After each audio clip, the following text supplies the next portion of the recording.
আমাদের জাতীয় মাছ ইলিশ, অথচ এই জাতীয় মাছ কতজনে খেতে পারে? এমনও অনেক মানুষ আছে নাম শোনা পর্যন্তই।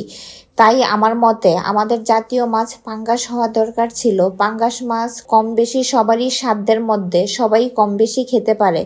আসসালামু আলাইকুম, কেমন আছেন সবাই? আজ আমি আপনাদের সাথে শেয়ার করব আমার প্রতিদিনের রান্নার ছোট্ট একটা ব্লগ।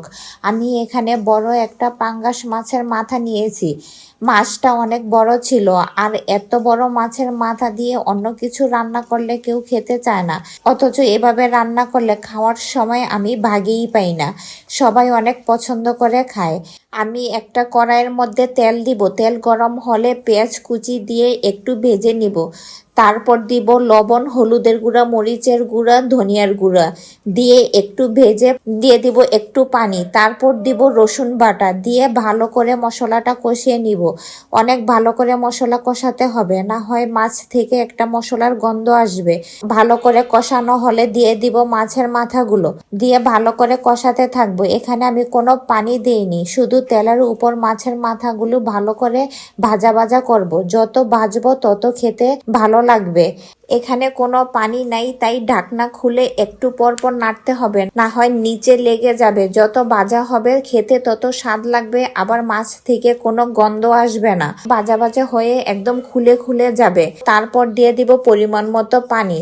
পানি দিয়ে আমি এখানে দিয়ে দিব একটু পাকা তেঁতুল। এই রান্নায় আমি পাকা তেঁতুল ব্যবহার করেছি। পাকা তেঁতুল দিলে অসম্ভব স্বাদ লাগে, না হয় অনেকেই পাঙ্গাস মাছ খেতে চায় না, বলে গন্ধ গন্ধ লাগে। এই তেঁতুল দিয়ে রান্না করলে তখন আর গন্ধ লাগবে না। ছোট বড় সবাই অনেক মজা করে খাবে। এক সময় পাঙ্গাস মাছ অনেক সস্তা ছিল, অনেকেই খেতে চাইতো না। এখন আস্তে আস্তে যখন এই মাছের চাহিদা বেড়ে গেছে, এখন আবার পাঙ্গাস মাছের দামও বেড়ে যাচ্ছে। এক সময় দেখা যাবে ইলিশ মাছের মতোই হয়ে যাচ্ছে।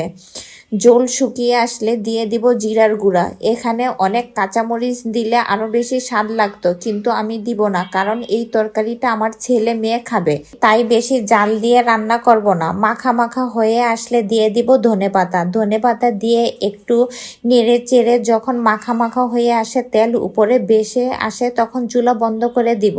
চুলা বন্ধ করে দিয়ে দিব লেবু পাতা।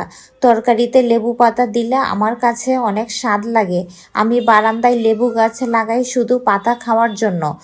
আমার 3টা লেবু গাছ আছে। লেবু গাছ জানে আমি শুধু তাদের পাতা পছন্দ করি, তাই তারা সব সময় আমাকে পাতাই দেয়, কোনোদিন লেবু দেয়নি। আমি অনেক ধরনের তরকারিতেই লেবু পাতা দেই। লেবু পাতার গ্রান তরকারিতে আমার অনেক ভালো লাগে। এই তো আমার তেঁতুল আর লেবু পাতা দিয়ে পাঙ্গাস মাছের মাথা তরকারিটা হয়ে গেল। আমার বাচ্চারা এই তরকারিটা অনেক পছন্দ করে খায়।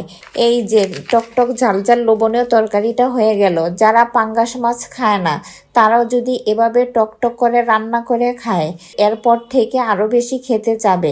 এই ছিল আমার আজকের রান্নার ছোট্ট একটা ব্লগ। আল্লাহ হাফেজ।